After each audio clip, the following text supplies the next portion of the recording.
ನಿಮ್ ಸರ್ಪ್ರೈಸ್ಗೆ ನಂದೊಂದ್ ದೊಡ್ಡ ನಮಸ್ಕಾರ. ಇಲ್ಲಿವರೆಗೂ ನೀವು ಕೊಟ್ಟಿರೋ ಸರ್ಪ್ರೈಸ್ಗಳನ್ನ ಅರಗಿಸ್ಕೊಳ್ಳೋದಕ್ಕೆ ಸಾಕಾಗೋಗಿದೆ ನನ್ಗೆ. ಇದ್ರ ಮೇಲೆ ಇನ್ನೊಂದ್ ಸರ್ಪ್ರೈಸಾ? ನಿಮ್ ಸರ್ಪ್ರೈಸ್ ಅನ್ನ ನೀವೇ ಇಟ್ಕೊಳ್ಳಿ. ಅತ್ತೆ ನಡೀರಿ ಹೋಗೋಣ. ಭಾಗ್ಯ ಪ್ಲೀಸ್ ಒಂದ್ ನಿಮಿಷ ನಿಂತ್ಕೊಳ್ಳಿ. ಯಾಕೆ ನನ್ನ ಮೇಲೆ ಇಷ್ಟೊಂದು ಕೋಪ ಮಾಡ್ಕೊಳ್ತಾ ಇದ್ದೀರಾ? ಪ್ಲೀಸ್ ನನ್ನ ಜೊತೆ ಬನ್ನಿ. ಅಯ್ಯೋ ನನಗ್ ಕೋಪ ಇಲ್ಲ ಆದಿಯವ್ರೆ. ನೀವ್ ಎಲ್ಲಕ್ ಕರ್ಕೊಂಡು ಹೋಗ್ಬೇಕು ಅಂತಿದ್ದೀರಿ ಅದನ್ನ ಮೊದ್ಲು ಹೇಳಿ, ಆಮೇಲೆ ನಾನು ಬರ್ಬೇಕೋ ಬೇಡವಾ ಅಂತ ಡಿಸೈಡ್ ಮಾಡ್ತೀನಿ. ಈಗ ಸುಮ್ನೆ ಸರ್ಪ್ರೈಸ್ ಅಂದ್ಬಿಟ್ರೆ ಹೇಗೆ? ಆಯ್ತಾಯ್ತು, ಸರ್ಪ್ರೈಸ್ ಎಲ್ಲ ಇಲ್ಲ. ನಿಮ್ಗೆ ನಮ್ ಟ್ರಸ್ಟ್ ಮಕ್ಕಳನ್ನ ಭೇಟಿ ಮಾಡಿಸ್ಬೇಕು ಅಂತ ನನಗೆ ಆಸೆ. ಅಲ್ಲಿ ಕರ್ಕೊಂಡು ಹೋಗೋಣ ಅಂತ ಅನ್ಕೊಂಡೆ. ಖಂಡಿತ ಮಕ್ಕಳು ನಿಮ್ಗೆ ಇಷ್ಟ ಆಗ್ತಾರೆ ಭಾಗ್ಯ. ಅಯ್ಯೋ ಇದನ್ನ ಮೊದ್ಲೇ ಹೇಳ್ಬೋದಿತ್ತಲ್ವಾ? ಮಕ್ಳ ಜೊತೆ ಮಾತಾಡ್ಕೊಂಡ್ ಬರೋದು ಅಂದ್ರೆ ಖಂಡಿತ ಬರ್ತೀವಿ. ಆದ್ರೆ ನೀವು ಮತ್ತೆ ಬೇರೆ ಏನು ಸರ್ಪ್ರೈಸ್ ಕೊಡೋ ಹಾಗಿಲ್ಲ. No, I promise. ಎಲ್ಲ ಸರ್ಪ್ರೈಸು ಸಸ್ಪೆಂಡ್ ಮಾಡಿದ್ದೀನಿ. ಬನ್ನಿ ಅತ್ತ. ನಾನೇ ಯಾಕೆ ಬರ್ಬೇಕು? ನೀವಿಬ್ರು ಹೋಗ್ ಬನ್ನಿ. ಅರೆ ಗೆಳತಿ, ಭಾಗ್ಯ ಅವ್ರನ್ನ ಇಷ್ಟೊತ್ತು ಕಷ್ಟಪಟ್ಟು ಒಪ್ಸಿದ್ದೀನಿ. ಈಗ ನೀವು ಕೈ ಕೊಡ್ತಾ ಇದ್ದೀರಲ್ಲ. ಇಲ್ಲ ಫ್ರೆಂಡು, ನಮ್ಮ ಮನೆಗೆ ಹೋಗ್ಲೇಬೇಕು.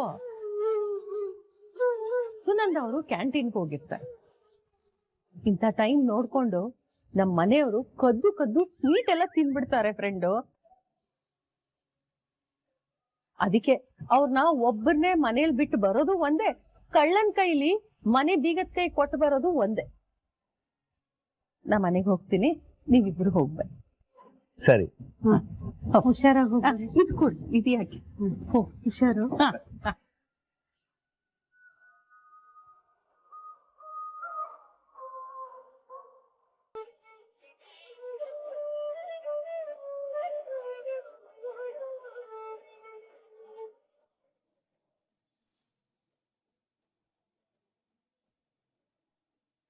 ನೋಡಿ ಭಾಗ್ಯ, ಇದೇ ನಮ್ಮ NGO ಎಜುಕೇಶನಲ್ ಟ್ರಸ್ಟ್ ಮನೆ ಎಲ್ಲ. ಹೆಸರು ತುಂಬಾನೇ ಚೆನ್ನಾಗಿದೆ ಆದಿಯವರೇ. ತೊಟ್ಟಿಲು ಚಾರಿಟಬಲ್ ಟ್ರಸ್ಟ್.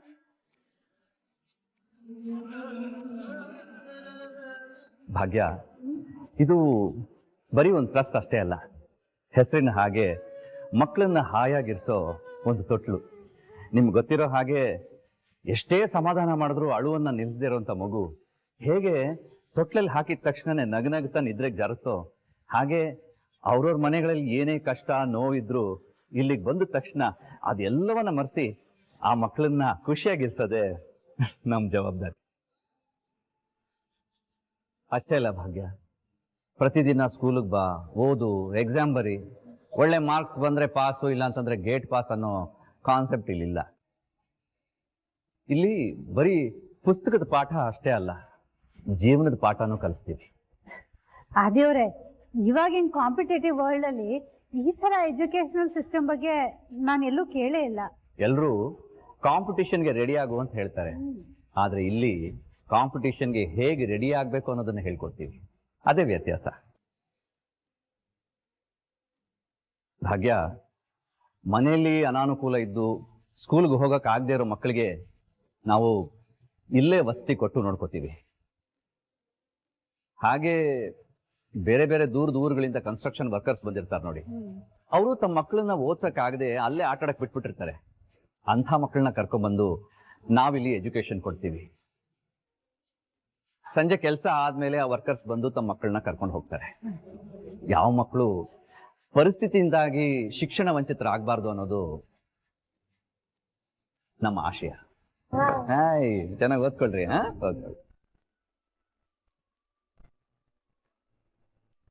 ತುಂಬಾನೇ ಒಳ್ಳೆ ವಿಚಾರ ಆದಿಯವರೇ.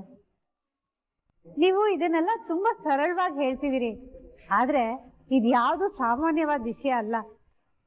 ಎಷ್ಟೇ ದುಡ್ಡಿದ್ರು ಇವತ್ತು ನಾವು ಚೆನ್ನಾಗಿರ್ಬೇಕು, ನಮ್ಮ ಮನೆಯವ್ರು ಚೆನ್ನಾಗಿರ್ಬೇಕು ಅಂತ ಮಾತ್ರ ಹೇಳ್ತಾರೆ.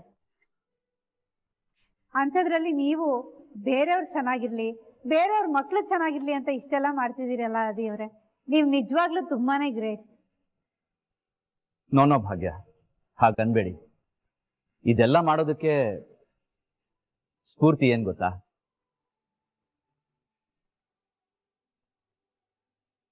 ನಿಮ್ಗೆ ಗೊತ್ತಾ, ನಮ್ಮ ಟ್ರಸ್ಟ್ಗೆ ಬೇರೆ ಬೇರೆ ಸ್ಕೂಲ್ಗಳಿಂದ ರಿಕ್ವೆಸ್ಟ್ಗಳು ಬರ್ತಾನೆ ಇರುತ್ತೆ. ಹಾಗೆ ಒಂದು ಸ್ಕೂಲಿಂದ ಯೂನಿಫಾರ್ಮ್ಸ್ ಕೇಳ್ತಾರೆ, ಕೆಲವು ಸ್ಕೂಲ್ಗಳಿಂದ ಚಳಿಗಾಲದಲ್ಲಿ ಸ್ವೆಟರ್ಸು, ಸ್ಕೂಲ್ ಬ್ಯಾಗ್ಸು, ಹೀಗೆ ಬೇರೆ ಬೇರೆ ಬೇಡಿಕೆಗಳು ಬರ್ತಾನೆ ಇರುತ್ತೆ. ನಾವು ನಮ್ಮ ತೊಟ್ಟಿಲು ಚಾರಿಟಬಲ್ ಟ್ರಸ್ಟಿಂದ ಅದನ್ನ ಈಡೇರಿಸ್ತಾ ಇರ್ತೀವಿ, ಕಳಿಸ್ಕೊಡ್ತಾ ಇರ್ತೀವಿ. ಹೀಗೆ ಒಂದಿನ ಒಂದು ಸ್ಕೂಲಿಂದ ಜಾಮಿಟ್ರಿ ಬಾಕ್ಸ್ಗಳಿಗೆ ಬೇಡಿಕೆ ಬಂತು. ನಾವು ಕಳಿಸ್ಕೊಟ್ವಿ. ಆವತ್ತು ನಾನು ಆ ಸ್ಕೂಲ್ಗೆ ಹೋದೆ. ಭಾಗ್ಯವ್ರೆ, ಆ ಜಾಮಿಟ್ರಿ ಬಾಕ್ಸ್ ಅನ್ನ ಪಡ್ಕೊಂಡಂತ ಮಕ್ಕಳ ಮುಖ ನೋಡ್ಬೇಕು, ಅವ್ರ ಖುಷಿ ನೋಡ್ಬೇಕು, ಎಷ್ಟು ಸಂತೋಷವಾಗಿದ್ರು ಗೊತ್ತಾ. ಅಲ್ಲ, ಅವ್ರಿಗೇನೋ ದೊಡ್ಡ ಅವಾರ್ಡ್ ಸಿಕ್ಕಿದೇನೋ ಅನ್ನೋಷ್ಟು ಖುಷಿಯಾಗಿದ್ರು. ಆ ಸ್ಮೈಲು, ಆ ಮಕ್ಕಳ ಸ್ಮೈಲ್ ನೋಡಿದ ಮೇಲೆ ಅಂತ ಸ್ಮೈಲ್ ಇನ್ನೆಲ್ಲೂ ನೋಡಕ್ ಸಾಧ್ಯ ಇಲ್ಲ ಅನ್ಸ್ತು.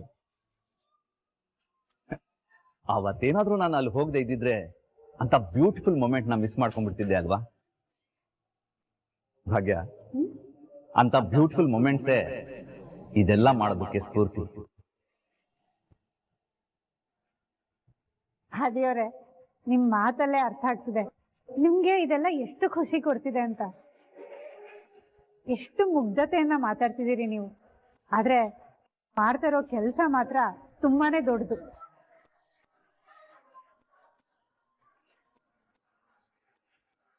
ಇದು ದೊಡ್ಡ ಕೆಲಸ ಅಂತ ಆದ್ರೆ ನೀವು ದೊಡ್ಡ ಕೆಲಸ ಮಾಡಿದಿರಲ್ವಾ? ನಾನಾ? ಹಾ, ಅಷ್ಟು ದೊಡ್ಡ ಅಮೌಂಟ್ ನ ಡೊನೇಟ್ ಮಾಡಿದಿರಲ್ಲ. ಸರಿ ಹೋಯ್ತು ಆದಿಯವ್ರೆ, ಹೀಗೆ ಒಬ್ರನ್ನೊಬ್ರು ಹೊಗಳ್ತಾ ಕೂತ್ಕೊಂಡ್ರೆ ಈ ಮಾತು ಮುಗಿಯೋದೇ ಇಲ್ಲ. ಹೌದು ಭಾಗ್ಯ, ಒಂದ್ ಮಾತು ಹೇಳಿ, ಎಲ್ರಿಗೂ ಸಹಾಯ ಮಾಡೋ ಈ ಟ್ರಸ್ಟೇ ಸಮಸ್ಯೆನೇ ಎದುರಿಸ್ತಾ ಇದೆ ಅಂತಂದ್ರೆ ನೀವು ಏನು ಮಾಡದೆ ಸುಮ್ಮನೆ ಇರ್ತೀರಾ? ಸಮಸ್ಯೆನಾ? ಏನ್ ಸಮಸ್ಯೆ ಆದಿಯವ್ರೆ? ಹೇಳ್ತೀನಿ, ನೀವು ಮೊದಲು ಹೇಳಿ, ಸಹಾಯ ಮಾಡ್ತಿರೋ ಇಲ್ವೋ? ಅಯ್ಯೋ, ನೀವು ಮೊದ್ಲು ಸಮಸ್ಯೆ ಏನು ಅಂತ ಹೇಳಿ. ನನ್ನಿಂದ ಆಗೋದೇನಾದ್ರೂ ಇದ್ರೆ ಖಂಡಿತ ಮಾಡೇ ಮಾಡ್ತೀನಿ.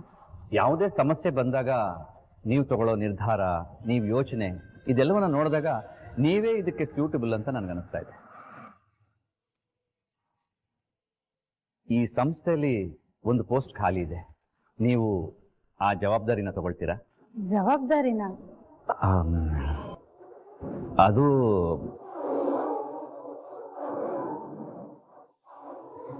ಮ್ಯಾನೇಜಿಂಗ್ ಡೈರೆಕ್ಟರ್ ಆಗಿ ನೀವು ಟೇಕ್ ಓವರ್ ಮಾಡಬೇಕು.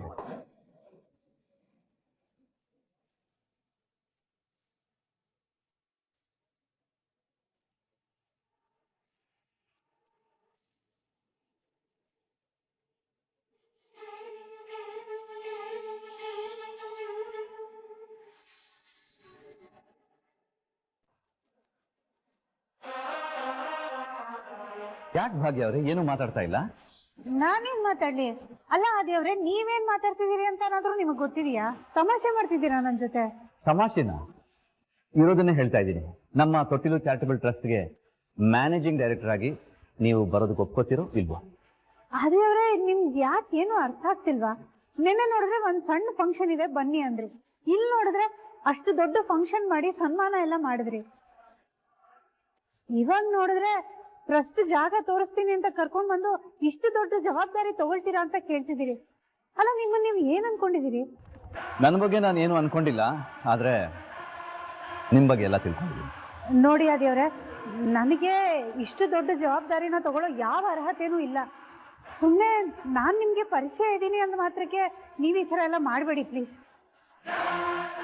ನೋಡಿ ಭಾಗ್ಯ, ನಾನು ಯಾವ್ದ್ರಲ್ಲಿ ಬೇಕಾದ್ರೂ ಕಾಂಪ್ರಮೈಸ್ ಆಗ್ತೀನಿ, ಕೆಲಸದಲ್ಲ. ಅಲ್ಲ, ನಮ್ಮ ಜಗತ್ತಲ್ಲಿ ನೀವು ಒಬ್ಬರೇನ ಪರಿಚಯ ಇರೋದು, 100 ಜನ ಕ್ಲೋಸ್ ಫ್ರೆಂಡ್ಸ್ ಇದ್ದಾರೆ ತಾನೆ. ಅವ್ರು ಯಾರನ್ನೂ ಕೇಳಿದೆ ನಿಮ್ಮನ್ನು ಮಾತ್ರ ಕೇಳ್ತಾ ಇದ್ದೀನಿ ಅಂತಂದ್ರೆ ಅರ್ಥ ಮಾಡ್ಕೊಳ್ಳಿ. ಏನ್ ಅರ್ಥ ಮಾಡ್ಕೊಳ್ಳಿ ಆದಿಯವ್ರೆ? ನಾನೊಬ್ಳು ಆರ್ಡಿನರಿ ಹೆಣ್ಣು, ನನ್ ಪ್ರಪಂಚ ತುಂಬಾನೇ ಚಿಕ್ಕದು ಆದಿಯವ್ರೆ. ಕೈ ತುತ್ತು ಅನ್ನೋ ಒಂದು ಸಣ್ಣ ಕ್ಯಾಂಟೀನ್ನ ನನ್ ಕೈಲಾದಷ್ಟು ಮಟ್ಟಿಗೆ ನಾನು ನಡೆಸ್ಕೊಂಡು ಹೋಗ್ತಾ ಇದ್ದೀನಿ. ಅಂಥವಳನ್ನ ಕರ್ಕೊಂಡ್ ಬಂದ್ಬಿಟ್ಟು ಇಷ್ಟು ದೊಡ್ಡ ಚಾರಿಟಬಲ್ ಟ್ರಸ್ಟ್ಗೆ MD ಆಗು ಅಂದ್ರೆ ಏನ್ ಅರ್ಥ ಆದಿಯವ್ರೆ? ಇಲ್ಲ ಇಲ್ಲ, ಇದ್ಯಾವುದೂ ಸರಿ ಬರಲ್ಲ. ಏನು ಆರ್ಡಿನರಿ ಹೆಣ್ಣ? ಅದು ನೀವು? ಏನ್ ಭಾಗ್ಯ, ಏನೇನೋ ಮಾತಾಡ್ತಾ ಇದ್ದೀರಾ? ನಾನೇನು ರ್ಯಾಂಡಮ್ ಆಗಿ ಕೇಳಿದೆ ಅನ್ಕೊಂಡಿದ್ದೀರಾ? ಇಲ್ಲ ಭಾಗ್ಯ, ನಾನು ತುಂಬಾ ಯೋಚನೆ ಮಾಡೇ ಕೇಳ್ತಾ ಇರೋದು,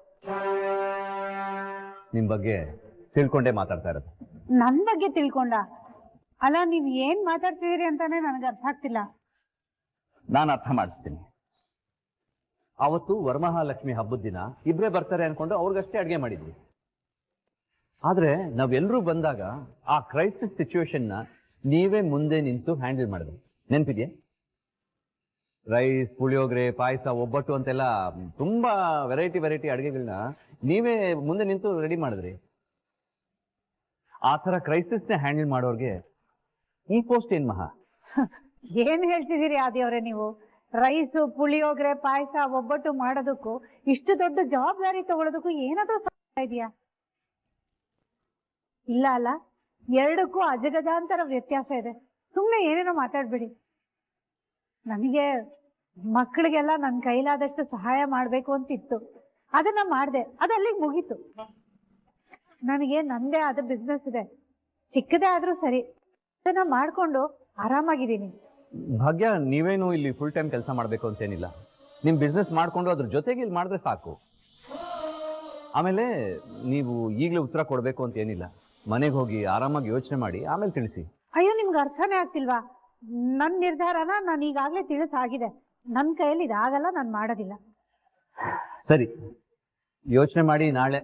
ನಾನು ಎಕ್ಸ್ಕ್ಯೂಸ್ ಮೀ ಭಾಗ್ಯ, ಎಕ್ಸ್ಕ್ಯೂಸ್ ಮೀ, ಒಂದೇ ನಿಮಿಷ ಬಂದು. ಈ ಆದಿಯವ್ರಿಗೆ ಏನಾಗಿದೆ? ನಾನು ಏನ್ ಹೇಳಿದ್ರು ಅರ್ಥನೇ ಮಾಡ್ಕೊಳ್ತಿಲ್ವಲ್ಲ.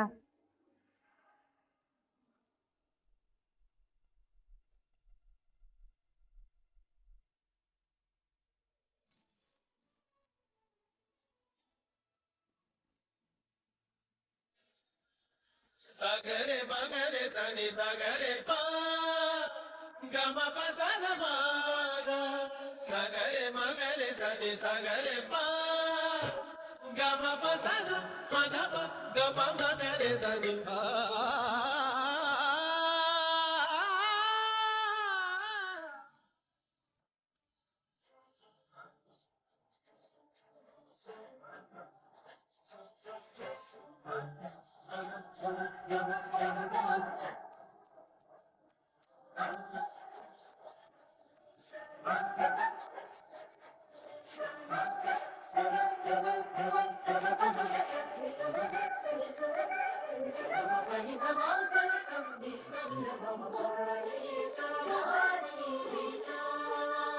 ನೀನ್ ಸೆಲೆಕ್ಟ್ ಆಗೋದು ತುಂಬಾ ಇಂಪಾರ್ಟೆಂಟ್.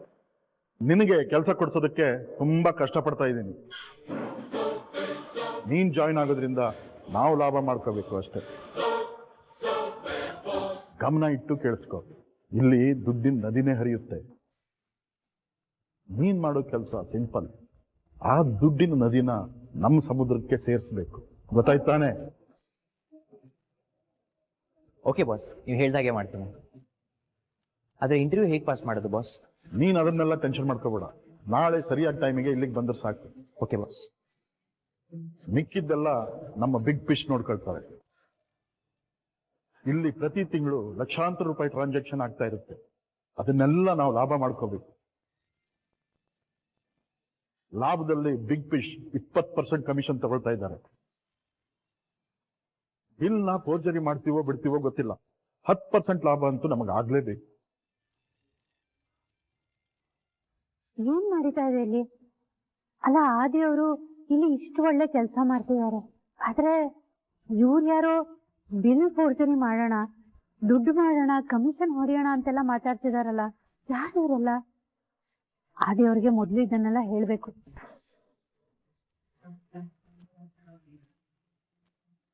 ಇಲ್ಲಿ ಯಾರಿದ್ದಾರೆ ನೋಡೇ ಬಿಡೋಣ.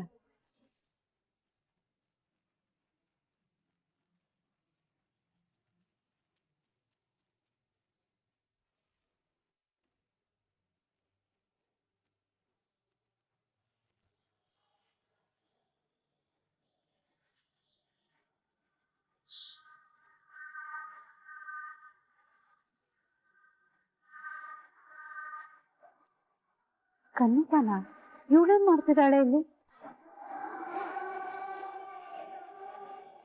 ಏಯ್,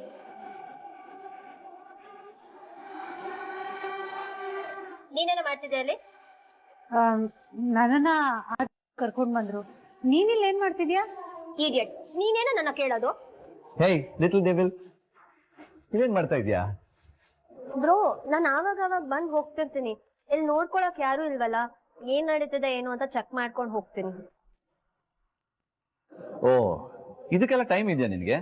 ನಾನೇನೋ ನಿನ್ ಫ್ರೀ ಟೈಮ್ ಸಿಕ್ಕಾಗೆಲ್ಲ ಬ್ಯೂಟಿ ಪಾರ್ಲರ್ ಇರ್ತೀಯ ಅನ್ಕೊಂಡಿದ್ದೆ. Bro sorry don't get offended. ಸುಮ್ಮನೆ ಕ್ಯಾಶುವಲ್ ಆಗಿ ಹೇಳಿದೆ. Let's go come. ಬ್ರೋ ನೀನ್ ಹೋಗಿರು, ನನಗ್ ಸ್ವಲ್ಪ ಕೆಲ್ಸ ಅದ, ಮುಗಿಸ್ಕೊಂಡ್ ಬರ್ತೀನಿ. ಸರಿ ಹಾಗೆ ಬನ್ನಿ ಹೋಗೋಣ.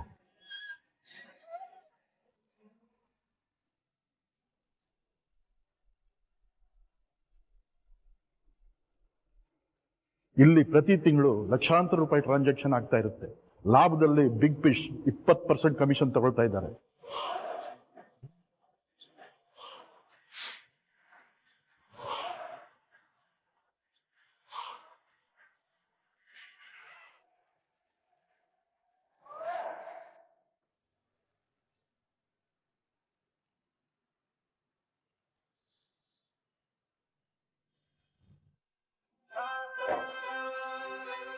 ಅವಳು ಕೊಟ್ಟಿರೋ ನೋಟ್ಗಳನ್ನ ಲೆಕ್ಕ ಹಾಕ್ಬೋದು ನಾವು, ಆದರೆ ಅವಳ ಒಳ್ಳೆತನವನ್ನ, ಹೃದಯವಂತಿಕೆನ, ತ್ಯಾಗವನ್ನ ಲೆಕ್ಕ ಹಾಕೋದಕ್ಕೆ ಸಾಧ್ಯ ಇಲ್ಲ.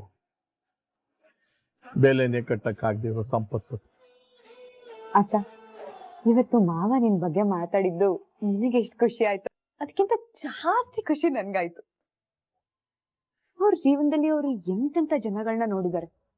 ಅವ್ರ ಪ್ರೊಫೆಷನಲ್ ಆಗಿರ್ಬೋದು ಅಥವಾ ಪರ್ಸನಲ್ ಲೈಫಲ್ಲಿ ಆಗಿರ್ಬೋದು, ಏನೇನೋ ವಿಷಯಗಳನ್ನ ಡೀಲ್ ಮಾಡಿದ್ದಾರೆ.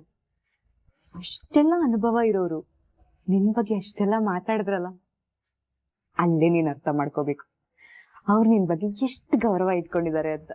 ಮಾವ ನಿನ್ನ ಮಗಳ ತರ ನೋಡ್ತಿದ್ದಾರೆ ಕಣೆ. ನಿನಗೆ ಅಷ್ಟೆಲ್ಲ ಗೌರವ ಕೊಟ್ಟು ಪ್ರೀತಿ ಮಾಡೋ ವ್ಯಕ್ತಿ ಹತ್ರ ನೀನ್ ಯಾಕೆಲ್ಲಾನು ಮುಚ್ಚಿಟ್ಟೆ ಅಂತ ಅರ್ಥನೇ ಆಗ್ತಿಲ್ಲ ಕಣೆ.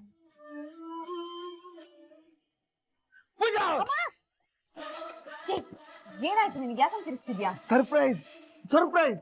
ಏನ್ ಸರ್ಪ್ರೈಸ್? ನೋಡು, ನಾನೇ ಇಷ್ಟೊಂದು ಎಕ್ಸೈಟ್ ಆಗಿದ್ದೀನಿ ಅಂತಂದ್ರೆ ಅದನ್ನ ಕೇಳಿ ನೀನು ಎಕ್ಸೈಟ್ ಆಗ್ತೀಯ. ಕಿಶನ್, ಏನೋ ನಿಂದು ಖುಷಿ ಪೂಜಾ, ಖುಷಿ. ಇವಾಗ ವಿಷಯ ಏನು ಅಂತ ಹೇಳ್ತೀಯೋ ಇಲ್ವೋ? ನೋಡಿ,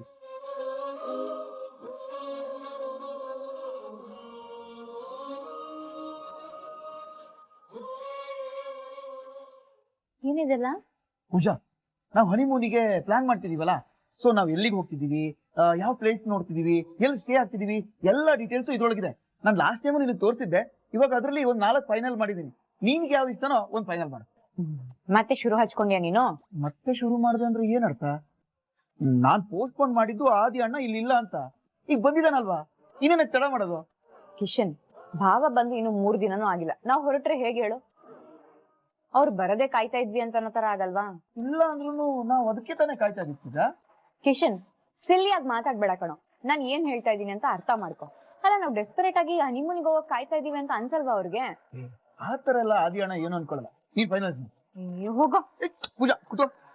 ನೋಡು, ಇವಾಗ ಇದ್ರಲ್ಲಿ ಯಾವ್ದಾದ್ರು ಒಂದು ನೀನ್ ಫೈನಲ್ ಮಾಡ್ಲೇಬೇಕು. ಫೈನಲ್ ಮಾಡು.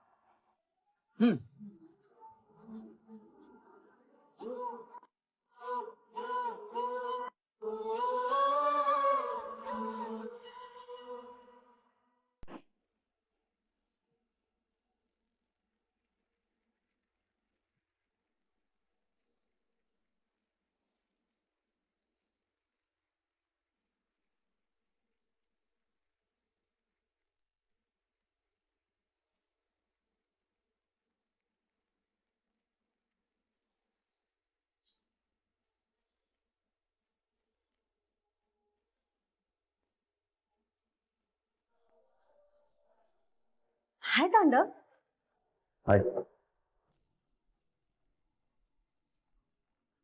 ಏ ತಾಂಡವ್, ಏನಾಯ್ತು? ಯಾಕಿಷ್ಟು ಟೆನ್ಷನ್ ಮಾಡ್ಕೊಂಡಿದ್ಯಾ? ಏನಾದ್ರೂ ಪ್ರಾಬ್ಲಮಾ? ಲೈಫಲ್ಲಿ ಬೇರೆ ಏನ್ ಪ್ರಾಬ್ಲಮ್ ಇದೆ ಹೇಳು? ಎಲ್ಲ ಪ್ರಾಬ್ಲಮ್ಮು ಅವಳೆ. ಯಾರನ್ನ ಬ್ಲೇಮ್ ಮಾಡ್ಬೇಕು ಅಂತಾನೆ ಗೊತ್ತಾಗ್ತಿಲ್ಲ. ಏ ತಾಂಡವ್, ಏನಾಯ್ತು? ಯಾಕಿಷ್ಟು ಕೋಪ ಮಾಡ್ಕೊಂಡಿದ್ಯಾ? ಏನ್ ವಿಷಯ ಅಂತಾದ್ರೂ ಹೇಳು. ಇವತ್ತು ಆಫೀಸಲ್ಲಿ ಏನಾಯ್ತು ಗೊತ್ತಾ?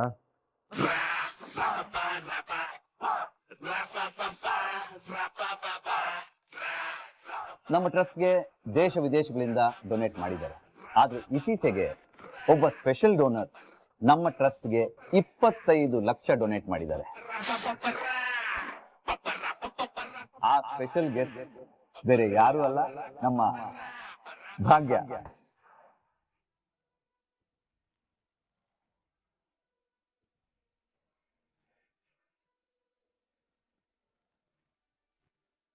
ತನ್ನ ಹೊಟ್ಟೆ ಖಾಲಿ ಇರುವಾಗ ತಟ್ಟಲಿರೋ ಅನ್ನವನ್ನ ಬೇರೆಯವರಿಗೆ ದಾನ ಮಾಡಿದಾಳೆ. ಹಾಗಾಗಿ ಅವಳು ಕೊಟ್ಟಿರೋ 25 ಲಕ್ಷ ರೂಪಾಯಿ 25 ಕೋಟಿಗಿಂತ ಹೆಚ್ಚು.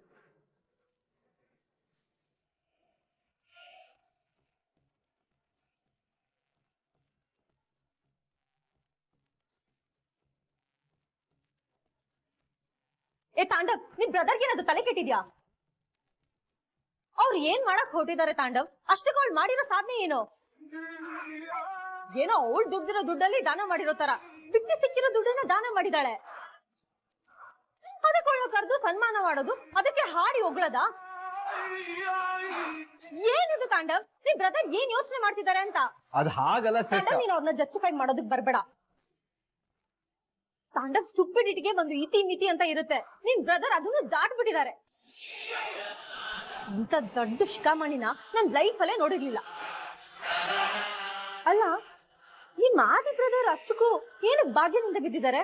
ಒಂದಲ್ಲ ಒಂದ್ ರೀತಿಲಿ ಅವಳನ್ನ ಮೆರವಣಿಗೆ ಮಾಡೋದಕ್ಕೆ ಕಾಯ್ತಾನೆ ಇರ್ತಾರಲ್ಲ. ಇವ್ರೇ ಏನೋ ದೊಡ್ಡದಾಗ ಅವಳ ಲೈಫ್ ನ ಉದ್ಧಾರ ಮಾಡೋ ತರ.